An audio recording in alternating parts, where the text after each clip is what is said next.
Assalamualaikum warahmatullahi wabarakatuh. Di sini kami akan membahas tentang sumber-sumber ilmu kalam. Yang pertama yaitu Al-Quran, yang merupakan sumber utama ajaran Islam yang memiliki kedudukan tertinggi dalam struktur hukum dan kepercayaan umat Islam. Jadi secara etimologis Al-Quran itu berarti bacaan, sedangkan secara terminologis didefinisikan sebagai kalam Allah yang diturunkan kepada Nabi Muhammad SAW dalam bahasa Arab. Disampaikan secara mutawatir dan dibukukan dalam mushaf dari surah Al-Fatihah hingga An-Nas, yang dimana keistimewaan Al-Quran tidak hanya terletak pada kandungan hukum, tetapi juga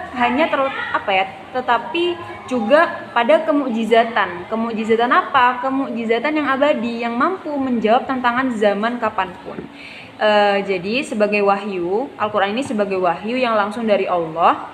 Al-Quran ini dijaga kemurniannya sebagaimana dijanjikan dalam Al-Quran surat Al-Hijr ayat 9, sehingga menjadi pegangan pokok dalam seluruh aspek kehidupan umat Islam. Nah, karena itu tidak ada teks lain yang dapat menyamai atau menggantikan otoritas Al-Quran dalam menetapkan ajaran Islam, termasuk kitab-kitab suci sebelumnya, yang dimana tidak diturunkan kepada Nabi Muhammad sebagai Taurat, seperti Taurat, Zabur, dan Injil.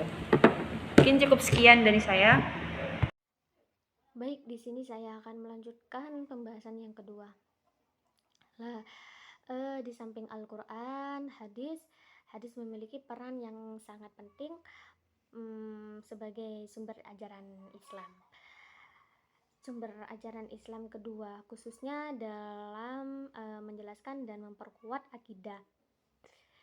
Hadis memuat sabda, perbuatan, serta persetujuan Nabi Muhammad SAW yang menjadi penjelasan dari wahyu ke wahyu, terutama mengenai keimanan dan nilai-nilai moral. Sedangkan akidah dalam Islam bukan hanya soal keyakinannya saja, tetapi keyakinannya dalam hati, tetapi juga harus terefleksi dalam sikap dan perilaku tersebut.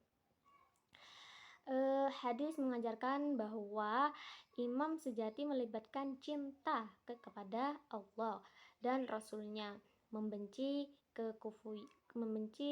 kekufuran serta membentuk akhlak yang leluhur. Sedangkan pendidikan berbasis akidah sangat penting, karena akidah sejak dini harus ditanamkan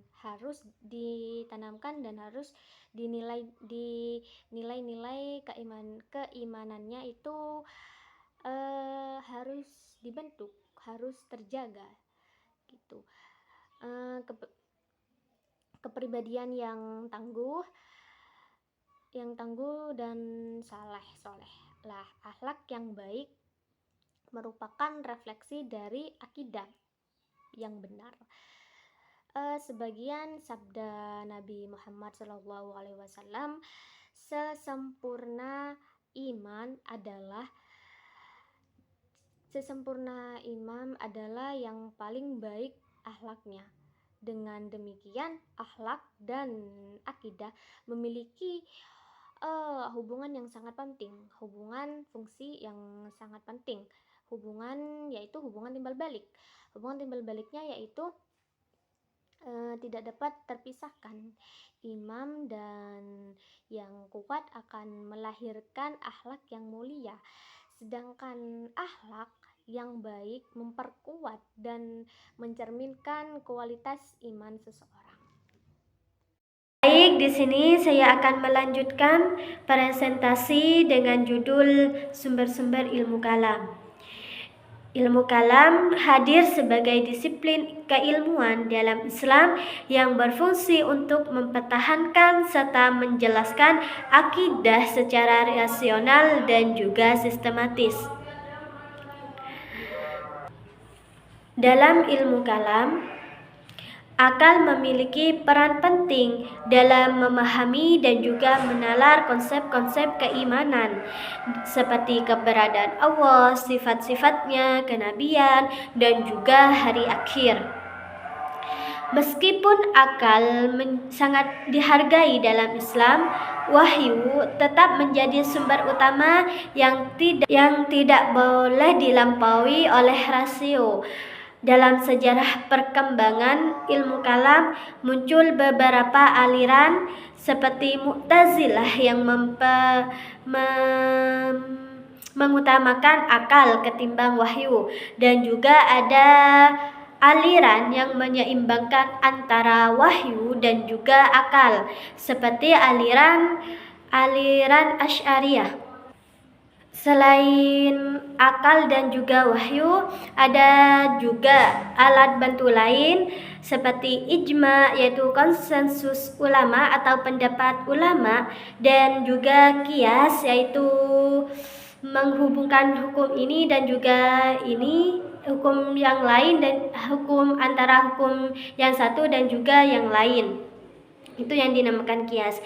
Juga digunakan dalam batas tertentu untuk memperkuat pemahaman terhadap prinsip-prinsip teologi yang tidak disebut secara eksplisit dalam Al-Quran maupun hadis.